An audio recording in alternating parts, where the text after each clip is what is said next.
하나님께서 오늘 우리 가운데 주시는 말씀은 사도행전 9장 3절에서 6절까지의 말씀입니다. 신약성경 9장, 신약성경 사도행전 9장 3절에서 6절의 말씀, 저와 여러분들이 한 절씩 교독하시고 마지막 6절 함께 읽도록 하겠습니다. 제가 먼저 3절을 받들어 읽습니다. 사울이 길을 떠나 다메섹 가까이 도착했을 때 갑자기 하늘에서 빛이 비춰 그를 둘러쌌습니다. 그때 그는 사울아 사울아 내가 왜 나를 핍박하느냐는 음성을 사울이 주여 누구십니까? 라고 묻자 나는 내가 핍박하는 예수다. 함께 읽겠습니다. 지금 일어나 시내로 들어가거라. 내가 해야 할 일을 일러줄 사람이 있을 것이다. 라고 대답하셨습니다. 아멘. 기도하겠습니다.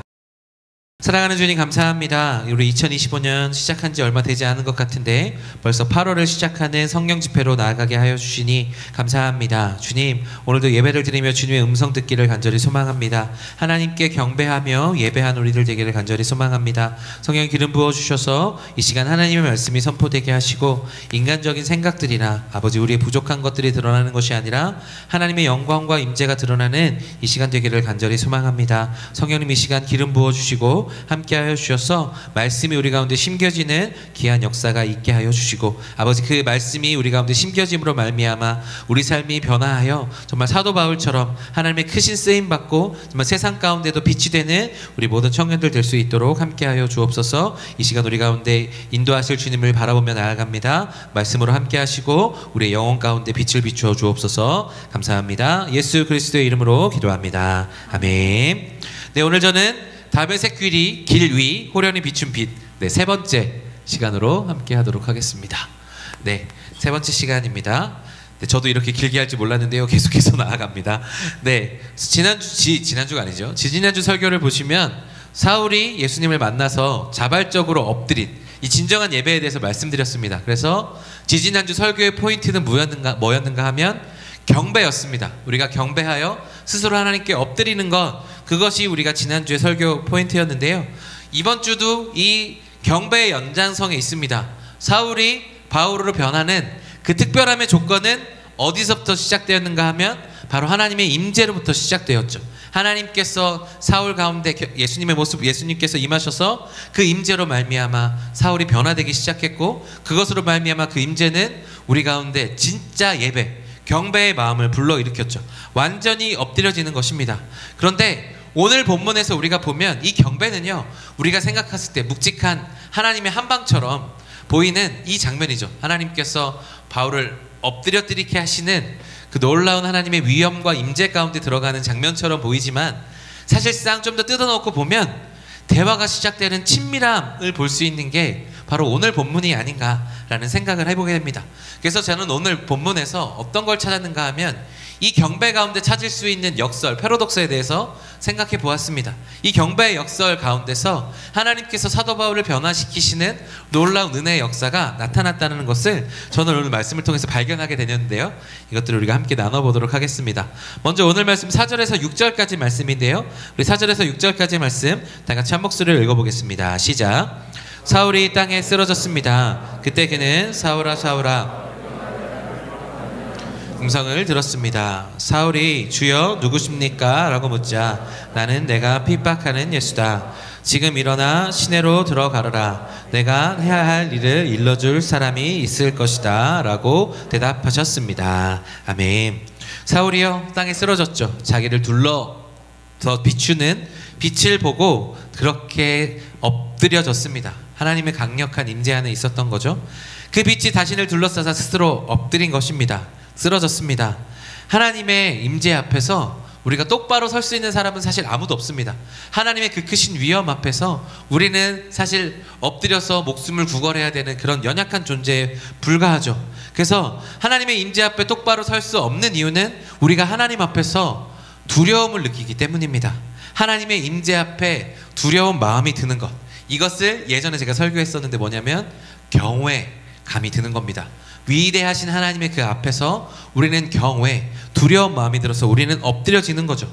그런데 오늘 본문의 경배는 이 두려움에서 끝이 나지 않습니다. 오늘 말씀은 이 경배가 조금 더 역설적이지만 친밀한 것을 이야기하고 있습니다. 여러분, 경배는요, 생각해보면 굉장히 역설적이라는 것입니다. 왜냐하면 두렵지만 대화가 시작되었습니다. 두렵지만 대화가 시작되었다는 것은 무엇입니까? 하나님과 친밀한 교제가 가능하다라는 것이죠. 무서운데 친밀함이 시작될 수 있는 것. 무서운데 좋은 사람. 여러분, 이게 가능할까요? 무서운데 좋은 사람?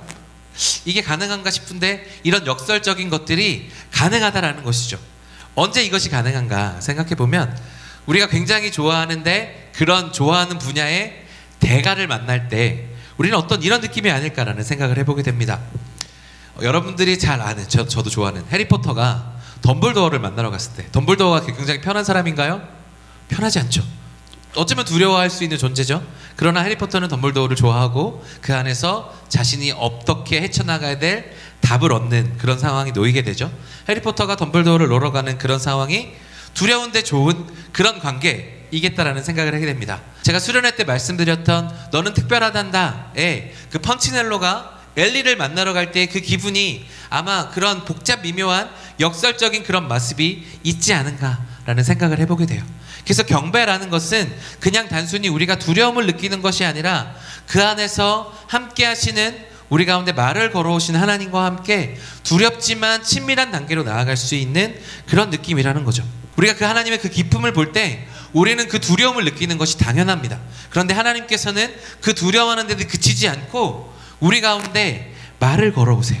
하나님께서 그 빛을 비추신 다음에 하나님과 사울은 아주 짧은 대화를 시작하는데 가장 먼저 말을 거셨던 것은 무엇이냐 하면 하나님께서, 그 예수님께서 사울에게 말씀을 거시는 거죠. 사울아 사울아 내가 왜 나를 핍박하느냐 라는 것이죠. 우리는 이걸 들으면 하나님이 예수님이 사울을 정죄하는 것 같은 그런 마음이 듭니다. 그런데 이것은요, 정죄함이 아니라 대화의 물꼬를 터 나가시는 거죠. 그 강력한 임재의 자리에서 너 왜 나를 핍박하니? 라는 말이 아니고 진짜 정죄를 하려면 하나님은 그렇게 물으셔야 됐을 거예요. 내가 하나님인데 너 나한테 잘못한 거 있지 않니? 추궁하기 시작하셨을 거예요. 그러나 하나님 추궁하지 않으셨습니다. 너 왜 나를 핍박하니? 라는 이야기를 통해서 사울의 이야기를 듣고 싶으셨던 거죠. 하나님은 그 강력한 임재의 자리에서 우리에게 말을 걸어오시는 분이세요. 우리 예배 자리에서 우리가 하나님의 임재를 느낄 때 우리는 우리의 것을 이야기하는 것에서 그치면 안 되고 먼저는 하나님께서 우리 가운데 말을 걸어오시는 그 친밀함의 그 자리로 나아가야 된다는 것입니다. 그 하나님의 임재 가운데 우리가 두려움을 느끼는 것에서 그치는 것이 아니라 그 거룩한 그 두려움에서 넘어가서 하나님께 말을 걸어야 된다는 거죠. 오늘 말씀을 보시면 사울아 사울아 네가 왜 나를 핍박하느냐 라고 하는 것에서 사울은 그저 엎드려 있지 않고요, 거기서 사울 또한 질문합니다. 주여 누구십니까? 라고 물어보는 거죠. 그 임재의 순간, 그 경배의 순간에 대화가 가능했음을 보여주고 있는 것입니다. 사울이요, 자신이 하나님 앞에서 잘못했다는 걸 분명히 느꼈을 것임에도 불구하고 주여 누구십니까? 라고 물으시는 거기에서 우리 가운데 주는 것은 그 경배의 그 임재의 단계에서 우리는 그 경외의 단계가 우리가 생각하는 그런 두렵고 묵직한 그런 것이 아니라 친밀한 사랑의 관계가 가득함을 우리 가운데 나타날 수 있다는 것이죠. 사실 생각해 보세요. 하나님 이 그 위험의 임재 앞에 네가 나를 왜 핍박하느냐 라고 하시면 우리는 그냥 엎드려서 하나님 잘못했습니다 라고 빌어야 되는 게 우리가 알고 있는 상식이에요. 그러나 그렇게 하지 않았습니다. 하나님께 묻죠. 주여 누구십니까? 그러니까 이것은 대화가 가능한 순간이라는 것을 반증해 주고요. 그래서 경배는 경외이면서 동시에 친밀함이 함께 있다는 것을 오늘 말씀은 우리 가운데 가르쳐주고 있습니다. 그래서 경배는 그냥 단순한 두려움의 영역이 아니라요, 굉장히 역설적이고 복합적인 감정이라는 것을 오늘 말씀은 우리 가운데 가르쳐주고 있어요. 이것이 왜 가능한 이유냐, 왜 가능하냐? 요한은 이런 말씀을 썼습니다. 요한복음 1장 14절에 보시면 이런 말씀이 있죠. 말씀이 육신이 되어 우리 가운데 거하심에 우리가 그의 영광을 보니 아버지의 독생자의 영광이요 은혜와 진리가 충만하더라. 우리 예수님이요 우리 가운데 내려오셨습니다. 그런데 그분의 그분의 본성은, 그분의 속성은 하나님과 동일하신 주님이십니다.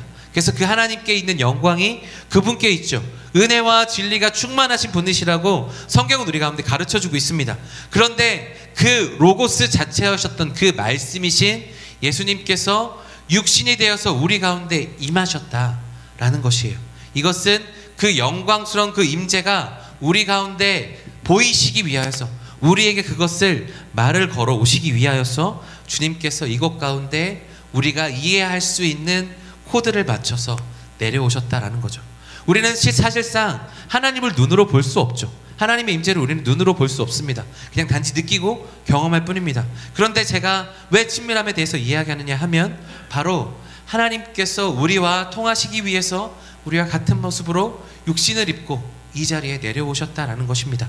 은혜와 진리가 충만한 아버지와 동일하신 그 예수님께서 우리와 함께 하시기 위하여서 이 땅 가운데로 내려오셨다라는 것이죠. 그 임재가 육신에 대해서 우리 가운데 임하셨고, 그리고 그것으로 인해서 우리는 예수님을 통해서 하나님의 영광을 볼 수 있는 단계가 된다라는 거죠.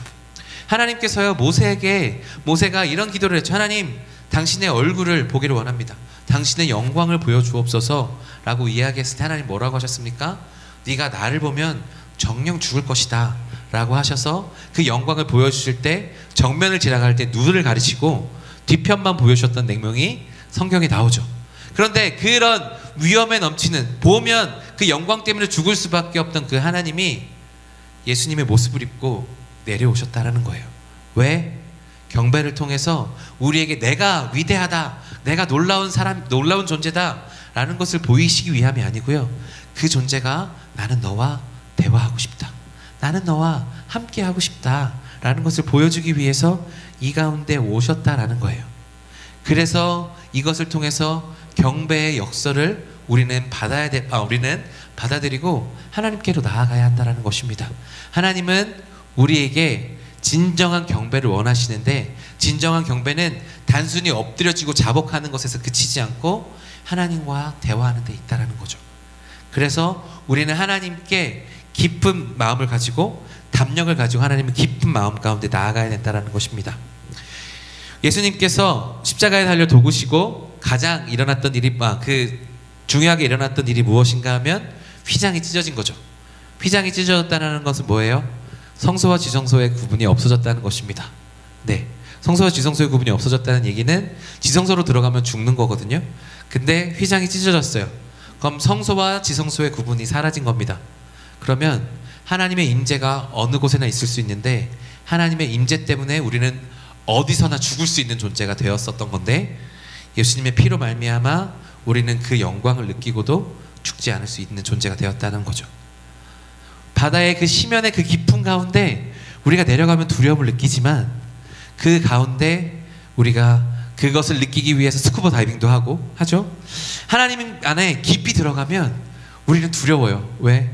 내 모든 것이 속속들이 드러날까봐 여러 가지 문제로 죽음의 문제가 맞닥뜨리게 되고, 그 깊이 들어가면 죽을 것 같아요. 두려움을 느껴요. 대제사장이 1년에 한 번 지성소로 들어갔을 때 그 두려움을 우리 또한 느끼게 된다고요.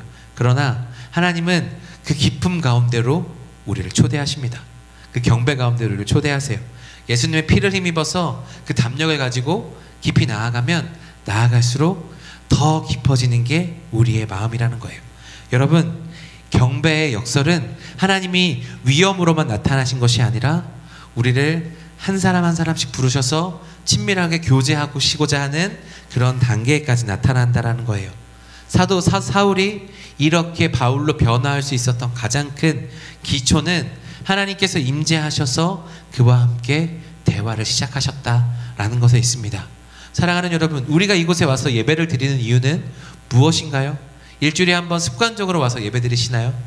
우리에게 어떤 변화가 없는데, 어떤 좋은 것이 없는데 안 오면 처벌받을까봐, 안 오면 하나님께 혼날까봐 나오시나요? 아니요. 이곳은 하나님의 깊은 임재가 있는 곳입니다. 그리고 이곳에서 하나님의 깊은 임재로 경배에 나아가면 우리는 그곳에서 하나님과의 친밀함을 누릴 수 있는 거예요. 그 친밀함을 누리는 것을 통해서 사울이 바울로 변화됐듯이 우리도 변화할 수 있게 되어 있다는 것입니다.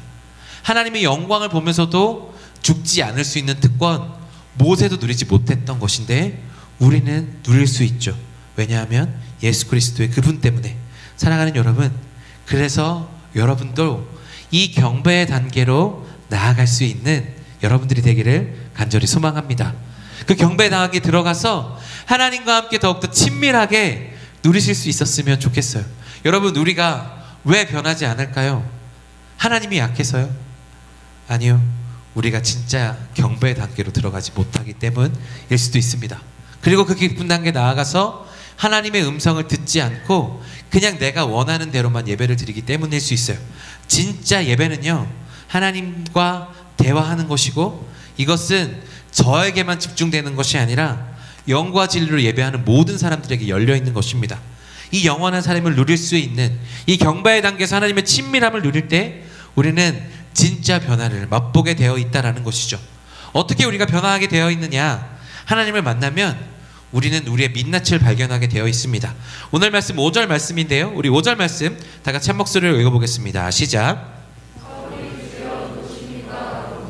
나는 내가 핍박하는 예수다.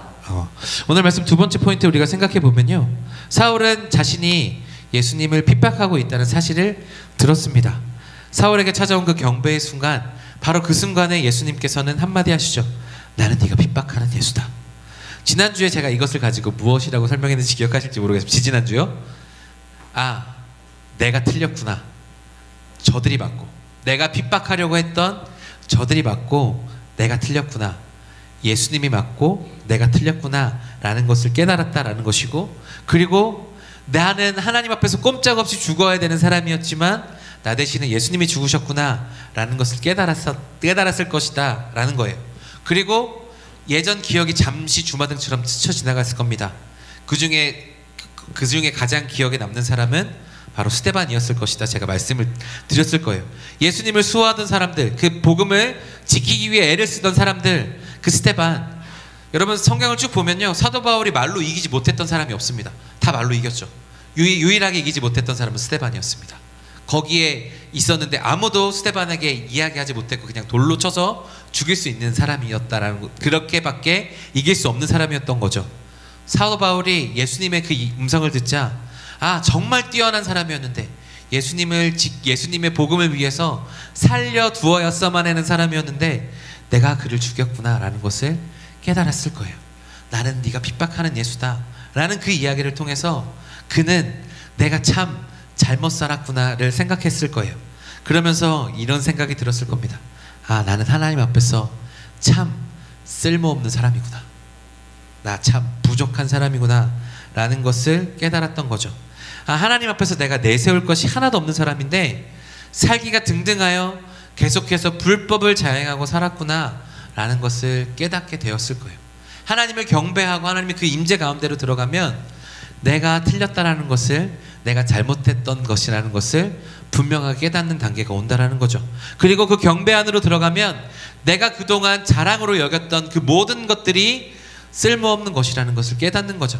그래서 사도 바울이 내가 바리새인 중에 베냐민 지파요 뭐 이런 것들을 쭉 자랑하지만 지금은 내가 그 모든 것들을 배설물로 여기노라 라고 이야기하는 이유는 하나님의 그 경배 앞에서 내가 이것들이 쓸모없다는 것을 깨달았던 거예요. 나는 참 쓸모없는 것들을 위해 살았구나 라는 것을 깨닫고 그것을 내가 배설물로 여긴다 라고 이야기했던 거죠. 너무 유명한 찬송가 어메이징 그레이스를 보시면요, 이런 얘기가 있죠. 나 같은 죄인 살리신 이라는 이 죄인을 살린 은혜에 대해서 이야기합니다. 그런데 이 죄인이라는 단어가 영어로는 wretch라고 되어 있거든요. W-R-E-T-C-H라고 되어 있는데요, 진흙 같은 죄인을 의미합니다. 비참하고 불행한 처지에 있는 정말 부족한 사람을 살리신 주의 은혜가 대비가 되는 거죠. 하나님의 경배 안에 들어가면 아, 나 참 쓸모없는 사람이구나 라는 것을 깨닫게 돼요. 하나님께서 임재하시면, 우리 그 임재 안에 들어가면 우리는 그것을 느낄 수밖에 없어요. 그렇게 죄를 느낄 수밖에 없는데 하나님의 근데 목적은 우리를 그렇게 정죄하기 위해서 우리에게 임재하신 것이 아니라는 것이에요. 그 목적은 우리가 그 쓸모없는 것을 깨달은 것을 통해서 하나님께 나아가고 하나님을 통해서 하나님 안에서 그 하나님의 가능성을 발견하여서 하나님과 함께 변화하여 새로운 일에 쓰임받는 사람들이 되기 위하여서 하나님은 우리 가운데 임재하시고 우리를 하나님의 경배 가운데로 부르시는 거죠. 사도 사울을 그것 가운데, 경배 가운데로 부르신 이유가 바로 그것이다라는 것입니다. 너가 쓸모없는 사람처럼 보이지만 나는 네 안에 다른 것을 보고 있어 라는 것을 깨닫게 하시는 거죠. 진정한 임재와 경배를 통해서 하나님은 나는 쓸모없다고 고백하지만 하나님은 우리의 쓸모를 찾아주시기를 원하세요. 우리가 하나님 앞에서 쓰임 받을 수 있도록 그 경배 안에 들어가면 우리를 다시 일으키시는 분이 바로 우리 하나님이시다는 것이에요. 근데 그렇게 되려면 정말 중요한 것이 있습니다. 무엇인가 하면 영적으로 방향을 전환하는 것입니다. 영적 방향 전환. 여러분 다 함께 해볼까요? 영적 방향 전환. 네, 사도 바울에게 있어서 가장 중요했던 것은 바로 이 영적으로 방향이 전환되었다라는 것을 의미합니다. 어떻게 그것이 변화될 수 있었는가 오늘 말씀을 통해서 함께 살펴보겠습니다. 우리 6절 말씀인데요. 우리 6절 말씀 다 같이 한 목소리를 읽어보겠습니다. 시작. 지금 일어나 시내로 들어가거라. 일러줄 사람이 있을 것이다 라고 대답하셨습니다. 아멘. 오늘 말씀을 보시면 예수님께서 지금 일어나 시내로 들어가라 라고 이야기하십니다. 여러분 사울의 원래 목적이 뭐였죠? 그 다메섹 성 안으로 들어가서 그 믿는 자들을 잡기 위해서 다메섹으로 들어갑니다. 그런데 하나님께서 예수님께서 무엇을 명령하세요? 똑같이 성 안으로 들어가라고 명령하십니다. 겉의 모습으로는 바뀐 게 하나도 없어요. 똑같이 다메섹 성 안으로 들어갑니다. 그런데 그가 이제 다메섹 성 안으로 들어가는 것은 완전히 다른 삶을 살기 위한 발판이 되는 거죠. 이 영적 방향 전환은요, 겉으로는 같은 일을 하는 것처럼 보일지라도 완전히 달라지는 것을 의미합니다. 우리가 영적으로 방향 전환을 하면요, 똑같은 공부를 해도 그 결과가 달라지게 되어 있어요. 여러분 우리가 대학생 시절에 왜 공부를 열심히 해야 됩니까? 라는 질문 앞에 놓이게 되죠. 그런데 이 영적인 방향 전환이 일어나기 전과 일어나기 후는 우리는 같은 공부를 하고 있어도 완전히 달라진다는 것을 의미합니다. 우리가 왜 직장에 가서 돈을 벌어야 되는가? 왜 우리가 직장에서 열심히 일을 해야 되는가? 그 이유가 달라질 수 있는 이유는 똑같은 일을 해도 영적인 방향 전환이 있을 때는 다르다라는 거죠. 하나님께서 똑같이 사도 바울이 다메섹 성 안으로 들어가지만 이전에는 믿는 자들을 잡아 죽이는 역할들을 감당하게 하셨다면 이제는 그 도시 안으로 들어갔지만 새롭게 하나님의 복음을 위해 변화되는 사도 바울의 모습이 나타나기를 준비하시는 것이 바로 이 성 안으로 들어가라 명령하셨던 거죠. 사랑하는 여러분, 여러분의 삶이 변화를 일으키기 위해서는 여러분의 삶에 드라마틱한 변화가 일어나기를 꿈꾸십니까? 그것이 아니에요. 진짜 중요한 것은 내가 어떤 일을 하든지 간에 영적으로 방향 전환을 해서 하나님께서 원하시는 방향으로 내 삶의 목적을 바꿔나가는 그런 영적 방향 전환이 있을 때만 우리 진짜 변화가 일어난다는 것이에요. 제가 또 동일하게 목회를 하고 있어도 하나님의 경배의 단계로 들어가서 예배를 드리고 설교를 하는 것과 그냥 형식적으로 하는 것은 전혀 다른 거예요. 목회를 하고 있어도 마찬가지인데 여러분의 일도 마찬가지입니다. 모든 것을 하든지 주를 위하여서 하라 라는 것들이 이렇게 달라질 수 있다는 거죠. 여러분이 같은 직장을 다니는 것, 다녀야 될까요 말아야 될까요 고민하는 사람들이 많을 거예요.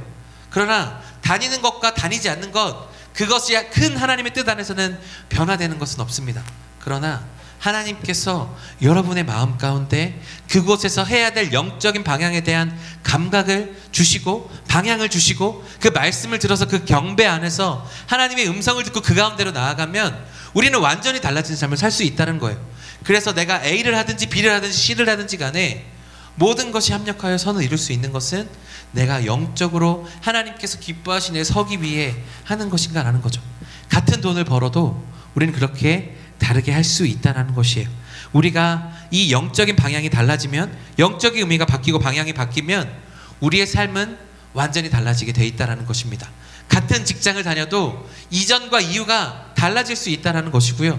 내가 이것을 그만둬도 달라지고 그것을 계속해도 달라질 수 있다는 것을 오늘 말씀 우리 가운데 가르쳐주고 있습니다. 그런데 여기 있어서 참으로 중요한 것이 무엇인가 하면 오늘 저에게 주셨던 마음이에요. 오늘 설교를 준비하면서 제가 추자도 사람들에게 좀 나눈 무엇이 있는데 뭐냐면 하나님이 오버랩 시켜주신 게 있어요.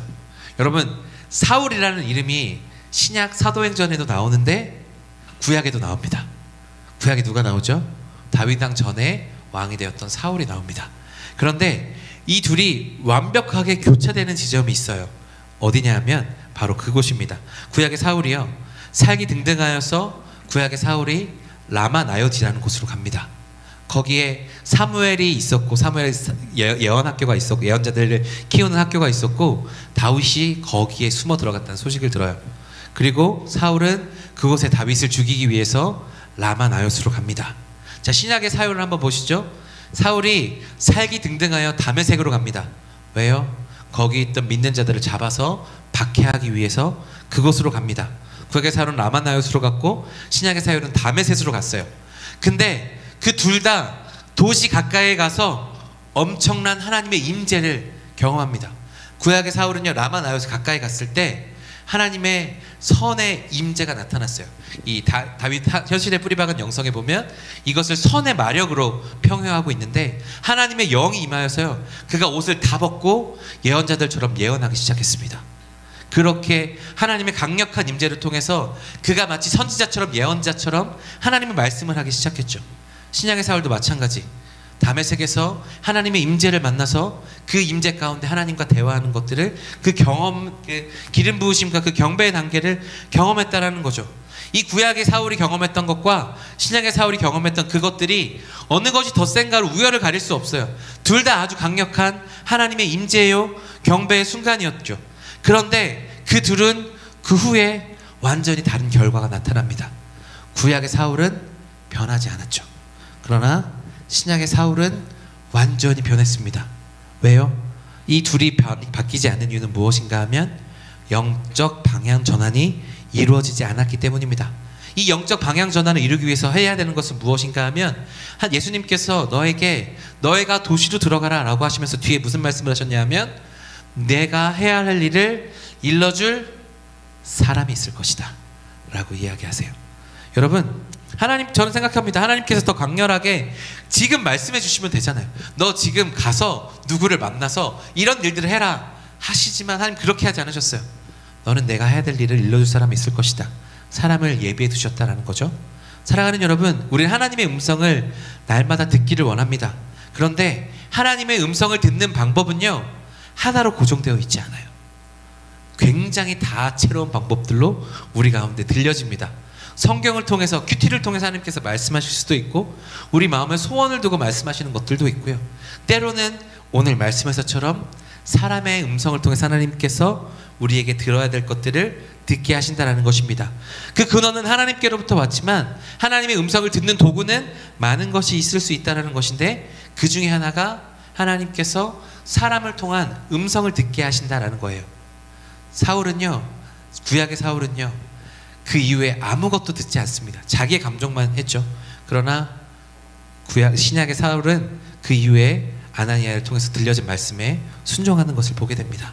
이것이 우리의 영적 방향을 하기 위한 가장 중요한 것이에요.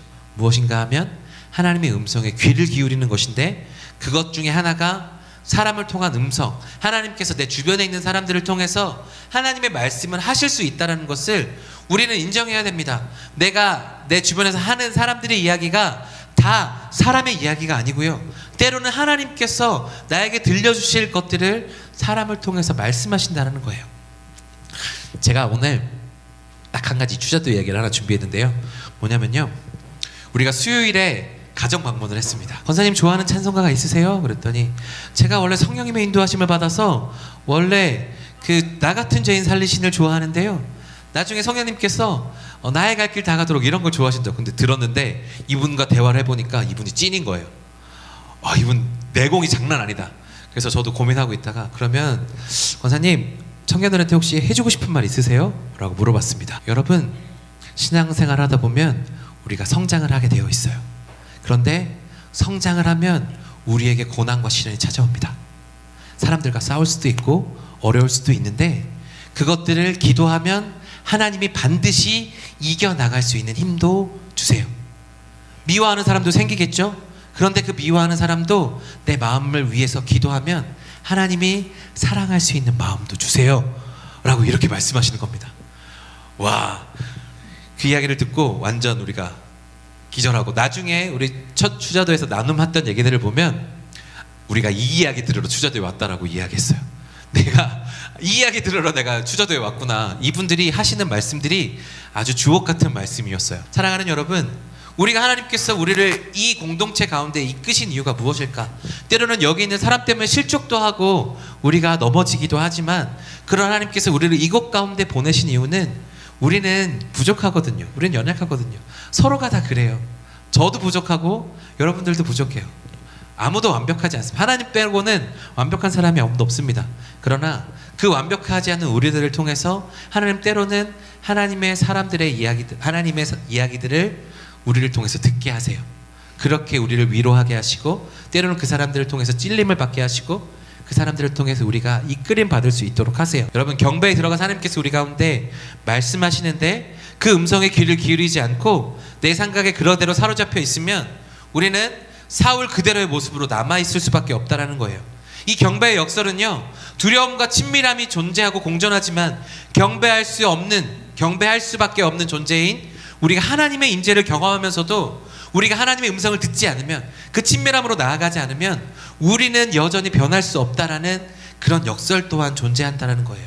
이 경외와 그 친밀함의 사이에서 하나님의 음성을 우리 가운데 들려주시지만 내가 그것을 인지하지 못하고 음성을 듣지 못하면 영적 방향 전환에 이르지 못한 채 변화되지 않는다라는 것을 우리는 말씀을 통해서 깨닫는 거예요.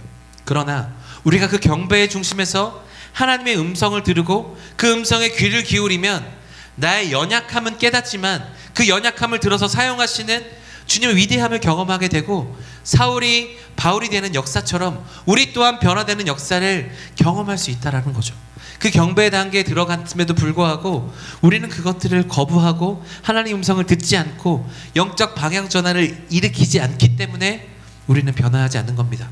하나님이 연약해서가 아니고요, 우리가 미약하고 우리가 귀를 기울이지 않기 때문이라는 거죠.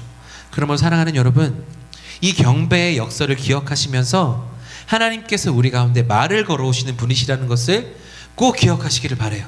그냥 두려움 단계에서 그냥 멈추시는 것이 아니라 거기에서 반드시 하나님은 당신의 음성을 여러 사람들을 통해서 들려주세요. 말씀을 통해서나 여러 가지 상황을 통해서나 사람들을 통해서나 그것들을 분별하고 나아갈 수 있는 우리들이 되면 우리는 경배의 단계에서 오늘 사울이 영적 방향 전환을 일으켰던 것처럼 우리 또한 변화할 수 있게 되는 거죠. 그런 경배의 단계로 나아갈 수 있는 저와 여러분들이 되기를 간절히 소망합니다. 여러분, 말씀을 맺습니다. 여러분, 한번 저는 오늘 말씀을 통해서 한번 상상해 봤어요. 사울에 있을 때의 표정과 바울이었을 때 표정이 어땠을까? 그가 경배 전에 있었던 그의 표정은 살기 등등하여서 사람들을 죽이고 사람들을 박해하기 위한 아주 날카로운 표정이었을 겁니다. 그러나 그는 후에 경배 단계에 나아가서 아주 행복한 모습으로 전도했었던 그의 밝은 얼굴이 떠오릅니다. 여러분, 그렇게 드라마틱하게 변화할 수 있었던 이유는 무엇입니까? 바로 하나님의 경배 때문, 하나님의 임재 때문입니다. 그 임재 가운데로 들어가서 하나님의 음성을 들었기 때문에 그는 변화할 수 있었다라는 것이에요. 우리가 변화하기 위해서는요, 이러한 하나님의 임재 가운데 하나님의 음성을 들어야 됩니다. 아주 드라마틱한 변화, 여러분의 삶에 하나님 이것을 변화시켜 주셨으면 좋겠는데 왜 나는 변하지 않을까요? 라는 질문 앞에 하나님은 다시 한번 우리를 초청하세요. 나에게로 더 들어와라. 더 깊은 심연의 단계로 들어와라. 나를 더 경배하라. 나와 함께 대화하자. 그러면 그 대화 속에서 우리는 차츰차츰 변하게 되어 있는 줄로 믿습니다. 그렇게 하나님께 경배의 그 두려움을 이겨내시고 우리를 위해서 땅 위에 오신 예수님을 의지하면서 그 깊은 심연의 단계로 들어갈 수 있기를 바라요. 그러면 거기에 놀라운 하나님의 역사가 주어지게 되는 줄로 믿습니다. 바다의 그 심연 참 두렵잖아요. 그러나 장비를 끼고 있으면 거기서 살 수 있어요. 스쿠버 다이빙 장비를 끼면 살 수 있는, 마찬가지로 하나님의 그 심연에 들어가면 우리가 죽을 것 같은데요, 예수님 때문에 우리는 살 수 있습니다.